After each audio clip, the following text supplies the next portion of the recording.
ஆண்டவரும் இரட்சகருமாகிய இயேசு கிறிஸ்துவின் நாமத்தினாலே உங்கள் யாவரையும் நான் வாழ்த்துகிறேன்.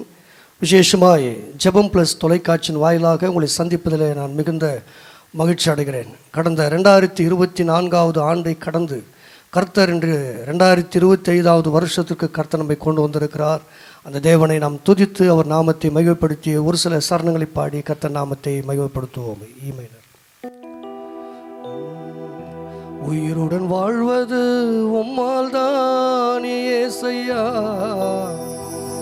சுகமுடன் இருப்பதும் உம்மால் தான் ஏசையா. உங்க கிருபை இல்லைன்னா நான் மண்ணா போயிருப்பேன். உங்க தயவு இல்லைன்னா மண்ணோடு மண்ணா மாறியிருப்பேன்.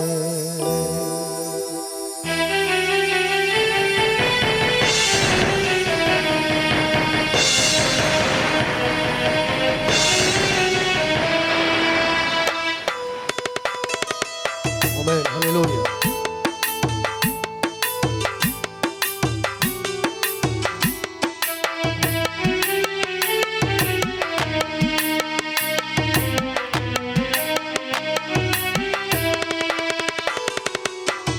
உயிருடன் வாழ்வது உம்மால் தானே ஏசையா, சுகமுடன் இருப்பதும் உம்மால் தானே ஏசையா.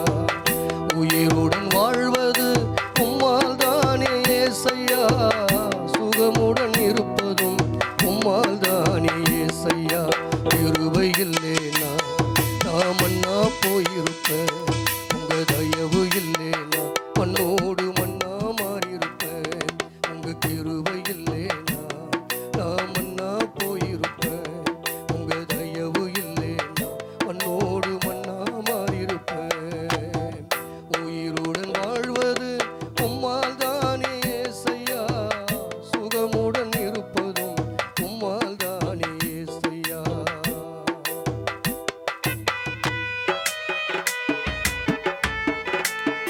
Hallelujah.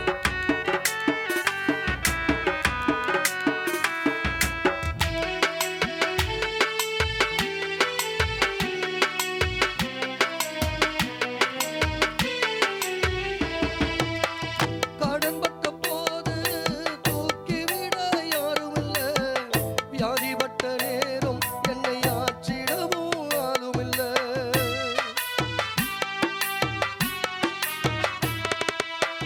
கடன் பட்ட போது தூக்கிவிட யாருமில்ல, வியாதிப்பட்ட நேரம் என்னை ஆற்றிடவும் ஆளுமில்ல. நீர் இல்லாதிருந்தால் இங்கே நானும் இல்லை, உம்மை அறியாதிருந்தால் எனக்கு வாழ்வே இல்லை. நீர் இல்லாதிருந்தால் இங்கே நானும் இல்லை, உம்மை அறியாதிருந்தால் எனக்கு வாழ்வே இல்லை. உங்க கிருபை இல்லைனா நான் மண்ணா போயிருப்பேன். உங்க தயவு இல்லைனா மண்ணோடு மண்ணா மாறியிருப்பேன். உங்க கிருபை இல்லைனா நான் மண்ணா போயிருப்பேன். உங்க தயவு இல்லைனா மண்ணோடு மண்ணா மாறியிருப்பேன். உயிருடன் வாழ்வது உம்மால் தானே ஏசையா, சுகமுடன் இருப்பதும் உம்மால் தானே ஏசையா.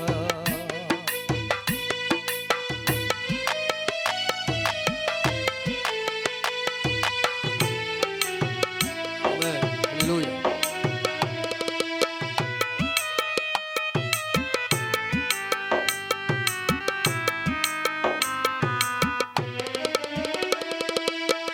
தூற்றிடும் மனிதர் முன்னே ஊமையாக நான் இருந்தேன். கூரை சொல்லும் ஜனங்கள் நடுவே செவிடனாக நானும் நின்றேன். தூற்றிடும் மனிதர் முன்னே ஊமையாக நான் இருந்தேன். கூரை சொல்லும் ஜனங்கள் நடுவே செவிடனாக நானும் நின்றேன். தாய் தந்தை இருந்தும் நான் அனாதையானேன். சொந்தங்கள் இருந்தும் நான் தனிமரமானேன். என் தாய் தந்தை இருந்தும் நான் அனாதையானேன்.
நாமத்தினாலே தர்மியான ஜெபம் ப்ளஸ் தொலைக்காட்சி பார்த்து கொண்டிருக்கிற உங்கள் யாவரையும் மீண்டும் ஒரு விசை நான் வாழ்த்துகிறேன். கடந்த 2024 ஆண்டு கடந்து இன்றைக்கு கர்த்தர் 2025 வருஷத்தில் காலடி வைக்க கர்த்தர் உதவி செய்தார். இன்றைக்கு நான் பாடின இந்த பாடலை போல நம் உயிரோடு வாழ்வது அவருடைய கிருபை, நம் சுகமுடன் இருப்பது அவர் நம் மீது வைத்திருக்கிற ஒரு பெரிதான தயவு. இங்கே வேதாகமத்திலிருந்து ஒரு சின்ன வாக்கு தத்தமாய் உங்களுக்கு நான் விரும்புகிறேன். நமக்கு எல்லாருக்கும் தெரிந்த ஒரு பகுதி, லூக்கா எழுதின நற்செய்தி நூல் 13ஆம் அதிகாரம் 10 ஒரு 13 வசனம் முடிய நான் ஒரு சம்பவத்தை இங்கே நான் உங்களுக்கு சொல்லி, நடந்த சம்பவத்தை உங்களுக்கு நான் காண்பித்து ஒரு சில வார்த்தைகளை சொல்லி நான் முடிக்க நான் வாஞ்சிக்கிறேன். ஒரு லூக்கா 13:10 இப்படி சொல்லுகிறது, ஒரு ஓய்வு நாளில் அவர் ஜெபாலயத்தில் போதகம் பண்ணி கொண்டிருந்தார். அப்பொழுது 18 வருஷமாய் பலவீனப்படுத்தும் ஆவியை கொண்ட ஒரு ஸ்திரீ அங்கே இருந்தாள். அவள் எவ்வளவும் நிமிர முடியாத கூனியாக இருந்தாள். இயேசு அவளை கண்டு தம்மிடத்தில் அழைத்து, ஸ்திரியே, உன் பலவீனத்தில் என்று விடுதலையாக்கப்பட்டாய் என்று சொல்லி அவள் மேல் தமது கையை வைத்தார். உடனே அவள் நிமிர்ந்து தேவனை மகிமைப்படுத்தினாள். கிறிஸ்துவுக்குள் பிரியமான என் தாயே, தகப்பனே, அன்பு சகோதரனே, சகோதரியே, அன்பு தம்பி, தங்கச்சி, இதை காண்கிற உங்கள் யாவரையும் பார்த்து இன்றைக்கு ஆண்டவர் இந்த அருமையான ஜெபம் ப்ளஸ் தொலைக்காட்சியின் மூலியமாக நமக்கு கர்த்தர் சொல்லுகிற ஒரு வாக்கு, இவள் 18 ஆண்டுகளாக பலவீனப்படுத்துகிற ஆவியை கொண்ட ஒரு ஸ்திரீ என்று வேதம் அறிமுகப்படுத்துகிறது. 18 ஆண்டுகள். கொஞ்சம் கவனிச்சு பாருங்க. இன்றைக்கு 2025 வருஷம் நம்ம வந்திருக்கிறோம். கடந்த 2024 வருஷத்தில் நம்ம எப்படி வாழ்ந்தோம், நம்முடைய நிலைமை என்ன, நம்முடைய சூழ்நிலை என்ன? ஒருவேளை இங்கே வேதம் சொல்லுகிறது, வருஷத்தை நன்மையினால் முடிசூட்டுகிற ஆண்டவர். இந்த அருமையான சகோதரியுடைய வாழ்க்கையில் 18 ஆண்டுகள் நிம்மதி கிடையாது. 18 ஆண்டுகள் அவளுடைய வாழ்க்கையில் மகிழ்ச்சியை தொலைத்தாள். 18 ஆண்டுகள் வியாதி மட்டுமே அவளை ஆளுகை செய்து கொண்டிருந்தது. 18 ஆண்டுகளிலே அவளுக்கு ஆறுதல் சொல்ல ஆள் இல்லை. அவள் நிம்மதியான வாழ்க்கை வாழல. இரவு நேரத்தில் நிம்மதியாய் தூங்கி இருக்க முடியாது. கவனிங்க, அவள் ஏதோ பிறந்தது முதல் கூனி அல்ல, திடீரென்று தான் பலவீனப்படுத்துகிற ஆவி அவளை பிடித்து, ஒருவேளை இந்த பலவீனப்படுத்துகிற ஆவியினாலே 18 ஆண்டுகள் அவள் நிமிர முடியாத கூனியாய் மாறி போனாள். இதை பார்த்து கொண்டிருக்கிற என் சகோதரனே, சகோதரியே, உன்னுடைய வாழ்விலே கூட 2024 வருஷத்தை ஒருவேளை கடந்து இன்றைக்கு 2025 வருஷத்தில் நீங்கள் வந்திருக்கலாம். ஒருவேளை ஆண்டவரே, இந்த வருஷம் எப்படி முடியும் என்று சொல்லி நீங்கள் நினைத்து கொண்டிருக்கலாம். நான் சொல்லுகிறேன், கர்த்தருடைய தேவனுடைய ஊழியக்காரன் ஒரு சாதாரண எளிய மனுஷனாய் நின்று நான் சொல்லுகிறேன், இந்த 2025 இதை பார்த்து கொண்டிருக்கிற வாழ்க்கையில கர்த்தர் உங்கள் தலையை நிமிர செய்வார். கர்த்தர் உங்களுடைய தலையை நிமிர செய்கிற ஆண்டவர். 18 ஆண்டுகள் எவ்வளவும் நிமிர முடியாத கூனி அவள் எங்கே இருந்தால்? வேதம் அழகாய் சொல்லுகிறது, ஜெப ஆலயத்தில் இயேசு போதகம் பண்ணி கொண்டிருந்தார். அவர் பிரசங்கித்துக் கொண்டிருந்த பொழுது அந்த ஸ்திரியானவள் சபையிலே தான் அமர்ந்து கொண்டிருந்தாள். கொஞ்சம் யோசித்து பாருங்க. 18 வருஷம் சபைக்கு வந்திருப்பா. 18 ஆண்டுகளும் அவள் சபைக்கு வந்து போய் கொண்டுதான் இருந்தாள். 18 ஆண்டுகளிலும் தேவனை மகிமைப்படுத்தினாள், ஆராதித்திருப்பாள், காணிக்கை செலுத்திருப்பாள், சபையிலே பங்கு பெற்றிருப்பாள். ஆனால் 18 ஆண்டுகளும் பலவீனப்படுத்துகிற ஆவி அவளை விடலை. அவள் எவ்வளவு நிமிர முடியாத கூனியாக இருந்தாள். வசனம் சொல்லுகிறது, ஒரு சின்ன ஒரு இன்ச்சு கூட அவளால் நிமிர முடியாத நிலையில் இருந்தாள். அதுதான் வேதம் தெளிவாய் சொல்லுகிறது, எவ்வளவும் நிமிர முடியாத கூனி. இதை பார்த்து கொண்டிருக்கிற உங்களுடைய வாழ்வில், பொருளாதாரத்தில் இன்றைக்கு நீங்கள் தலைகுனிந்த அனுபவத்துக்குள்ளே இருக்கலாம். அல்லது வியாதியினாலே நீங்கள் இன்றைக்கு ஒருவேளை அகப்பட்டு கொண்டு இன்றைக்கு எவ்வளவும் நிமிர முடியாத சூழ்நிலைக்குள்ளே நீங்கள் போயிருக்கலாம். ஒருவேளை கடன் உங்களை அவமானப்படுத்தி உங்கள் தலையை குனிய செய்திருக்கலாம். இதை பார்த்து கொண்டிருக்கிற என் சகோதரனே, சகோதரியே, உன் வாழ்விலே இன்றைக்கு 2025 ஆண்டு நான் வாக்குத்தத்தமாய் உங்களுக்கு சில வார்த்தையை நான் சொல்ல வாஞ்சிக்கிறேன். கர்த்தர் உங்கள் தலையை அவர் நிமிர செய்கிற ஆண்டவர். 18 ஆண்டுகள் மருத்துவம் அவளுக்கு சுகம் கொடுக்கல. 18 ஆண்டுகள் அவளுடைய வாழ்க்கையில் நிம்மதி கிடையாது. தலை குனிந்த அனுபவத்தோடு கூட தான் வாழ்ந்து கொண்டிருந்தாள். சபையிலே அவள் ஆராதிக்கிற பொழுது எல்லாம் நிமிர்ந்து ஆராதித்திருப்பார்கள், ஆனால் அவள் குனிந்து கொண்டு தான் ஆராதித்திருப்பாள். கொஞ்சம் யோசித்து பாருங்க, அவருடைய நிலைமை எப்படி இருந்துக்கும். அந்த தாய்க்கு ஆண்டவர் ஒரு நாள் அவளுடைய வாழ்விலே குறுக்கிட்டார். ஒரு நாள் ஆண்டவர் அவளை சந்தித்தார். இன்றைக்கு இதை பார்த்து கொண்டிருக்கிற உங்களுடைய வாழ்க்கையில கூட ஆண்டவர் இந்த 2025 வருஷத்தில் அவர் குறுக்கிடுவார், உங்களை சந்திப்பார். வேதம் அழகாய் சொல்லுகிறது, எவ்வளவும் நிமிர முடியாத கூனி. இன்றைக்கு நீங்கள் கூட பல ஆண்டுகளை கடந்து வந்திருக்கலாம். ஐயா, கடன் பிரச்சனை, ஒருவேளை குழந்தை பாக்கியம் இல்லை, இன்றைக்கு வியாதி, ஏதோ ஒரு பிரச்சனை உங்களை இன்றைக்கு தலைகுனிய வைத்திருக்கலாம். உன் சொந்த பந்தங்களுக்கு முன்பாக நீ தலை குனிந்து இருக்கலாம், கடன் பட்டவனுக்கு முன்பாக நீ தலை குனிந்து இருக்கலாம், அவமானப்பட்டு இருக்கலாம். ஆனால் இந்த 2025 ஆண்டு கர்த்தர் சொல்லுகிற வார்த்தை நான் சொல்லுகிறேன், உங்கள் தலையை கர்த்தர் நிமிர செய்வார். கர்த்தர் உங்கள் தலையை நிமிர செய்வார். எதை குறித்தும் கலங்காதே. G minor. என் இதயமே நீ கலங்காதிரு, என் நெஞ்சமே நீ அஞ்சாதிரு.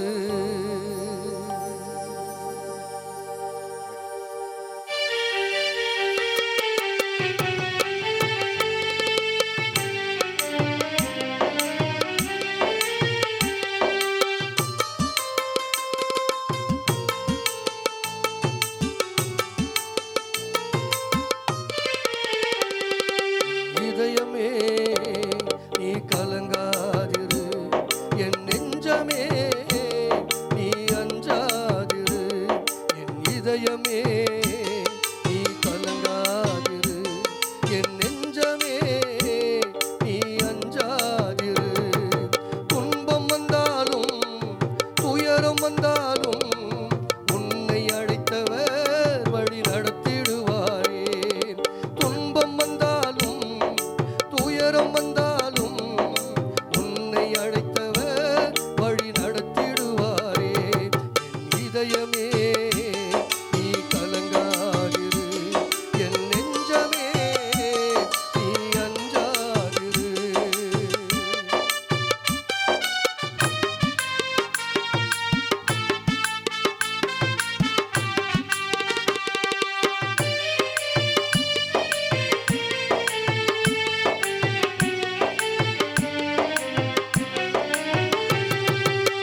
கடனாளி என்று கலங்கி விடாதே, நோயாளி என்று நீ சோர்ந்து விடாதே.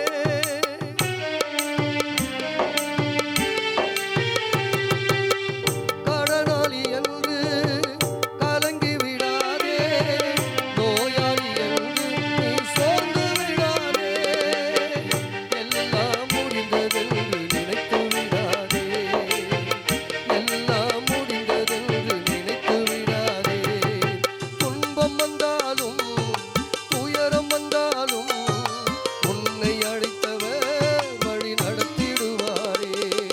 துன்பம் வந்தாலும் துயரம் வந்தாலும் உன்னை அழைத்தவர் வழி நடத்திடுவாரே. என் இதயமே நீ கலங்காதிரு, என் நெஞ்சமே நீ அஞ்சாதிரு.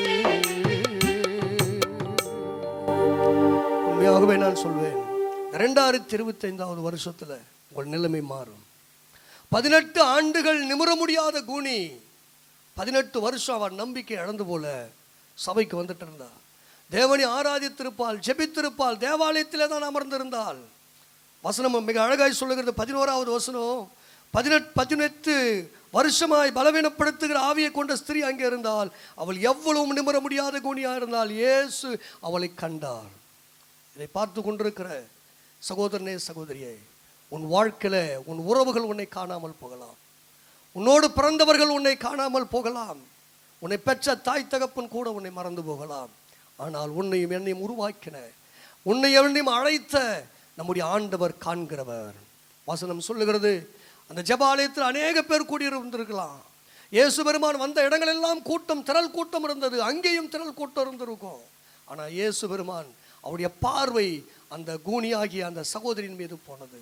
இன்றைக்கு அதே ஆண்டவர், இன்றைக்கு நான் சொல்லுகிறேன், உங்களை கண்டு கொண்டிருக்கிறார், உங்களை காண்கிறார். 2025 உங்கள் வாழ்விலே ஒரு பெரிய மாற்றத்தை கர்த்தர் தருவார். இதுவரையிலும் நீ அழுத அழுகை மாறப்போகிறது, உன் கடன் பிரச்சனை தீரப்போகிறது. நீ எந்த பிரச்சனைக்காய் காத்து கொண்டிருக்கிறாயா, ஒருவேளை அங்கலாய்த்து கொண்டிருக்கிறாயோ, அதிலிருந்து ஆண்டவர் உனக்கு ஒரு விடுதலையை கொடுக்கிற ஆண்டா இந்த ஆண்டு விளங்கும் என்பதிலே சந்தேகமில்லை. வசனம் சொல்லுகிறது, 18 ஆண்டுகள் தன் வாழ்விலே அவள் வேதனையே அனுபவித்தாள். 18 ஆண்டுகள் நிமிர முடியாத நிலை அவளுடைய வாழ்க்கையிலே ஏற்பட்டது. ஒரு ஆண்டு வந்தது, 19வது வருஷம் அந்த வியாதிப்பட்ட, அந்த பலவீனப்பட்ட அந்த சகோதரியுடைய வாழ்க்கையில் 18 ஆண்டுகள் வேதனை. 19வது ஆண்டு ஆண்டவருடைய வாழ்விலே குறுக்கிட்டார். இயேசு அவளை கண்டார் என்று நான் சொல்லுகிறேன். இந்த 2025 கர்த்தர் உங்களை காண்பார். அவர் கண்டு, வசனம் சொல்லுகிறது, அவளை கண்டு தம்மிடத்தில் அழைத்தார் என்று சொல்லப்பட்டிருக்கிறது. கவனிங்க, எவ்வளோ பணக்காரன் இருந்திருப்பான், வசதி படைத்தவன் இருந்திருப்பான் அந்த ஜெபாலயத்தில். இயேசு அவங்களெல்லாம் அழைக்கல, அவங்களெல்லாம் பார்க்கல. கவனிங்க, அதனால பணக்காரனை பார்க்க மாட்டார்ன்றது அல்ல. கவனிங்க, ஏழ்மையான சமுதாயத்தில் தள்ளப்பட்டு, ஒடுக்கப்பட்டு, நிந்திக்கப்பட்டு, அவமானப்பட்டு கொண்டு, ஒருவேளை ஐயோ என் ஜெபத்திற்கு பதில் இல்லையே, எனக்கு யார் உதவியும் இல்லையே என்று அங்கலாய்த்து கொண்டிருக்கிற உங்களையும் என்னையும் அவர் காண்கிற தேவன். இயேசு அவளை கண்டார். 2வது வேதம் சொல்லுகிறது, அவளை தம்மிடத்தில் அழைக்கிறார். அழைத்து சொன்னார், நீ விடுதலையாக்கப்பட்டாய் என்று சொல்லி அவள் மீது தன் கைகளை வைத்தார். அவள் உடனே நிமிர்ந்தாள் என்று வேதம் சொல்லுகிறது. என் தாயே, தகப்பனே, என் அன்பு தம்பி, தங்கச்சி, சகோதரனே, சகோதரியே, உன் வாழ்விலே இந்த ஆண்டு நிச்சயமாய் உங்களை நிமிர செய்கிற ஆண்டாக இருக்கும். உங்கள் வாழ்விலே ஒரு பெரிய உங்களை தலை குனிந்த அனுபவங்கள் எல்லாம் கர்த்தர் நீக்கி இன்றைக்கு தலை நிமிர செய்கிற ஆண்டா இந்த 2025வது ஆண்டு இருக்கும் என்பதில் சந்தேகமில்லை. நான் எளிய ஒரு ஊழியக்காரன். நான் சொல்லுகிறேன், இன்றைக்கு ஆண்டவர் கொடுத்திருக்கிற ஜீவனை கொண்டு சொல்லுகிறேன், உன் பிரச்சனையிலிருந்து தீர்வு. நீ தலை குனிந்த அனுபவத்தை கர்த்தர் மாற்றுவார். நீ கடன்காரனை பார்த்து ஒருவேளை கடன்பட்ட மனுஷங்கிட்ட நீ தலை குனிஞ்சிருக்கலாம். இன்னைக்கு நான் சொல்றேன், கர்த்தர் உன் தலையை நிமிர செய்வார். எதற்காக எதிர்பார்த்து கொண்டிருக்கிறாயோ அத்தனை காரியங்களையும் கர்த்தர் அவர் நிச்சயமாக இந்த ஆண்டிலே நிறைவேற்றுவார் என்பதில் எந்த சந்தேகமும் இல்லை. அவள் உடனே நிமிர்ந்து தேவனை மகிமைப்படுத்தினதை போல நீங்களும் கூட இந்த ஆண்டு தேவனை மகிமைப்படுத்துகிற ஆண்டாக இருக்கும். உன் கண்ணீருக்கு ஒரு முற்றுப்புள்ளி, உன் பிரச்சனைக்கு ஒரு முற்றுப்புள்ளி, நீ தலை குனிந்த அனுபவங்களுக்கெல்லாம் ஆண்டவர் ஒரு முற்றுப்புள்ளியை வைத்து கர்த்தர் ஆசீர்வதிப்பார் என்பதில் எந்த விதமான சந்தேகம் இல்லை. கர்த்தர் தாமே உன்னை ஆசீர்வதிப்பாராக. விசேஷமாக இந்த ஜெபம் பிளஸ் தொலைக்காட்சிக்காக நீங்கள் அதிகமாக ஜெபித்துக் கொள்ளுங்கள். அதில் ஊழியம் செய்கிற ஒவ்வொரு ஊழியக்காரனுக்காக ஜெபித்துக் கொள்ளுங்கள். இதை பல முயற்சி எடுத்து செய்து கொண்டிருக்கிற அருமையான கர்த்தருடைய தாசருக்காக நீங்கள் ஜெபித்துக் கொள்ளுங்கள். நம்ம எல்லாம் இணைந்து நாம் ஜெபிப்போம். கண்களை மூடி நாம் ஜெபிப்போம். எபினேசரே, உம்மை எப்படி பாடுவே, யெகோவாயிரே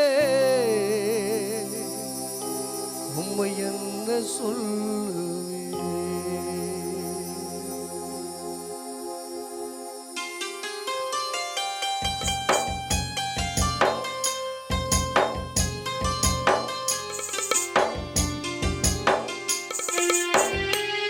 ஆமென், ஹல்லேலூயா.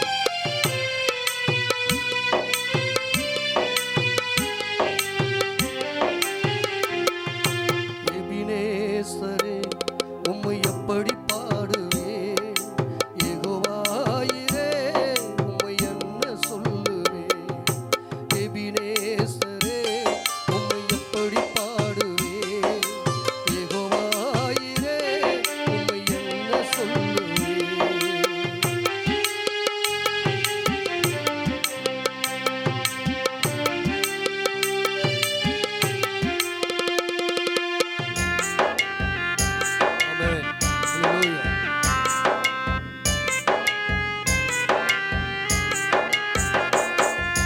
வியாதியிலே சுகம் தந்ததை நான் சொல்லவா, தனிமையிலே துணை நின்றதை நான் சொல்லவா.